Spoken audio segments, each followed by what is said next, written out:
Ladies and gentlemen, good morning, Ibrahim. April 17th, 2024. Today, na April 17th, 2024. A few things. I really don't want to do this message. I don't have much time. I don't get much time now, but I just, also I left, I will continue later. I listened to Kelfala Marah in speech. And nothing is more annoying when these guys speak. When they got it's guy for talk to will they feel say how they don't minimize the intellectual capacity of Sierra Leoneans. They feel seen as so we own them day. When they talk to Salon people and you see they have this condescending way for talk to the people and they are the everything that then be all thing that then sabi all thing that then get sense that they sabi talk to the people and no worry no more than I wish I manipulate them. When you listen to these guys, all you hear is manipulation. Let's manipulate the mindset of Sierra Leoneans. But Kelfala Marah, I have one message for you because what you annoy me about all you talk what you talk. It is the fact where you say you don't listen to social media, you don't listen to social media. So I'm going to analyze that aspect of things. I'll get that clear. Let today be the first and last. Where any other politician, they kind of can talk about the fact saying not listen to social media. Today will be the last one. And the rest of the issue there with you and at the begin by you first. I don't know you hear a couple of times, but the card gets today properly.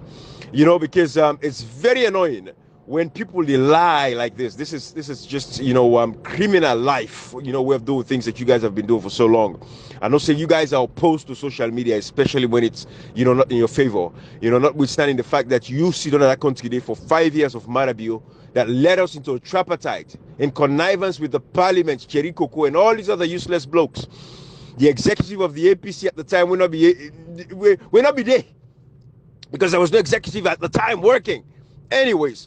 But the parliament was totally responsible at a particular point in time, for make sure that they protect Sierra Leone's democracy. Look at Senegal today. Look at these nations. Young men they come together and say, yes, let's work for our people. The people pay them back. You see how they do it? No criminology. Because Senegalese would not allow this nasty. Now, Salon now that type that they survive, Kelfala Marah. Now, Salon that type that they survive in Sierra Leone. For a country where don't get a brutal rebel war where you think say people in land. And they can't address on that issue. You see, it's very sad. It's very sad. Before I come to your side, that nonsense where you talk about giving us updates on the tripartite committee, where we know say now two things we expect on the tripartite committee day. I know say I don't plan for right but could gibberish, and I didn't listen to your undertone where you talk and they hear you. It's so clear that you're not going to ask for the results. Let you produce the results, even if you ask. It's so clear that you're not going to produce the June 24th results, and it's clear that you're not going to ask for a rerun elections. It is becoming very clear. But I can't guess your side. Let's talk to Abass Bundu first. So let's talk to Abass Bundu. I see Abass Bundu don't retire from Parliament. When I started reading the book of Abass Bundu, I'm not God. Me not to Allah. Me not to God. Me not to Jesus Christ. I'm not a prophet. But when I started reading Dr. Abass Bundu's book, for all the way they follow me, and I even post all the series they hit. And then the past few days, of course, I don't just, feel like it, sitting in front of my microphone. But when I start for read Dr. Abass Bundu's book, I don't be no say go lead to a resignation. But I tell you this, even if me reading the book of Dr. Abass Bundu, not get nothing to do with a resignation, I believe no more say get small impact into everything that play out. You see, because that book of Dr. Abass Bundu, it is like a testimonial to say, and I'm sure, say I juggle the mind of Dr. Abass Bundu. Because their book in there, I believe, say don't put on a shelf a long time. So, if you know the contents and the details of what he writes inside in book. So it was like when I read that book there, I believe, say it gets an epiphany. There was a moment of truth.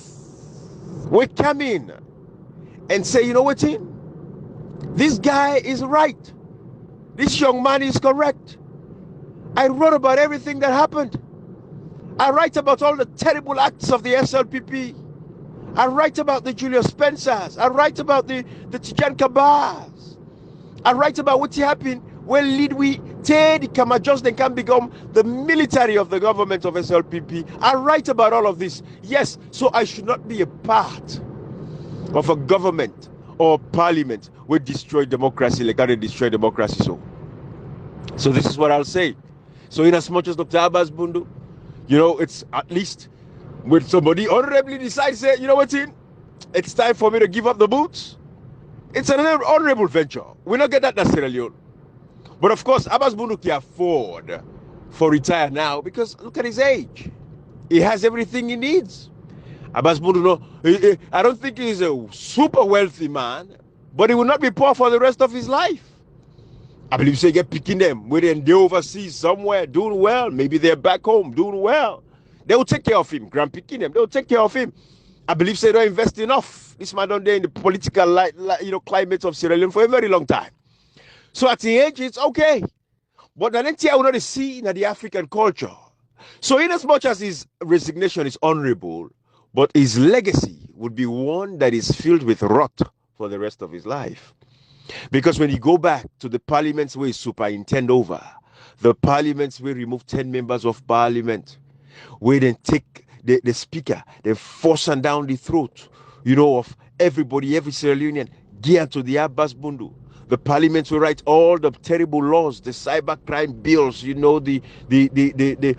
the public elections laws. They will tweak and play all kind of games with the people. The parliament will sit down and then kill and massacre and Makeni. Abass Bundu not do anything about it. The parliament will sit down and watch. They massacre and Lozar, Tombo, Mile 91, kill with people in the Pademba Road prisons. The parliament did not do anything. Abass Bundu as the speaker could not even summon the president to come and ask questions. Could not even summon the IG, say the president, forcing down the throats of Sierra Leoneans for come answer questions in the well of parliament, in a serious parliament where we know that the parliament, according to section 105, is the supreme legislative authority, where give Abass Bundu the authority and the power for come and investigate and hold anybody accountable to answer. Abass Bundu no hold nobody accountable to answer.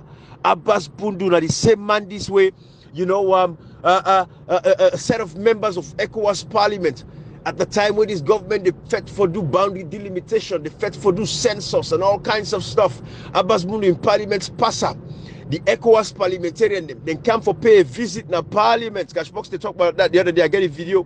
I go, it's on this phone that I'm recording now, so I would not be able to play it. But the guy in the ECOWAS parliament, and they talk about the fact that say, then come na Sierra Leone for come visit. Nobody from the opposition, and not even Abass Bundu, who be don't serve. Abass Bundu will be don't serve as a Secretary General of ECOWAS. He said then come salon for come talk about the early warning signs and everything. Cherry Coco not show up. APC members of parliament not show up. Now that meeting, and this was a planned meeting. Then guy they have fly. Then they fly come to the various countries there for salon without planning and having a meeting, making sure say everybody calendar jam. Abass Bundu did not show up at the meeting of parliament. The guy talked and said they were treated with indifference. This was the time where Honorable Cherry Coco got dodge ECOWAS parliament. The guy them said that they come to salon for can see what in happen. They look at Liberia. Liberia don't pick a fresh president. Look at Senegal. All these countries are doing well. Look at what's happening at Sierra Leone. We see blatantly the election was stolen in front of our eyes. That make it reach to Kelfala Marah on your side. But Abass Bundu superintend over a parliament that destroyed democracy. After Abass Bundu see the way where the rebel war affect we, the way where the SLPP bring the Kamajos, they can put them over the military, the disastrous effect where he get on we nation. Because we from the 1997 to 1999, all the instability, the bombings them, where Julius Spencer them through 98.1 FM, they call the Ecomog and bomb with people, them kill innocent Sierra Leoneans, them lock with people them up. Where we see how the games that were played within ECOWAS, how Nigeria, Sani Abacha, how where he was himself to be a junta leader at the time. Junta leader, they can make championship, but we case na Sierra Leone, where Johnny Paul them be there in charge.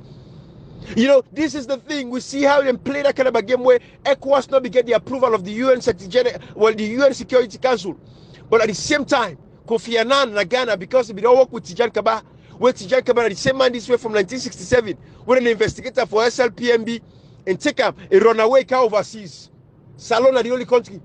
President Koroma and Eskoloma encouraged Tijan Kaba, he come.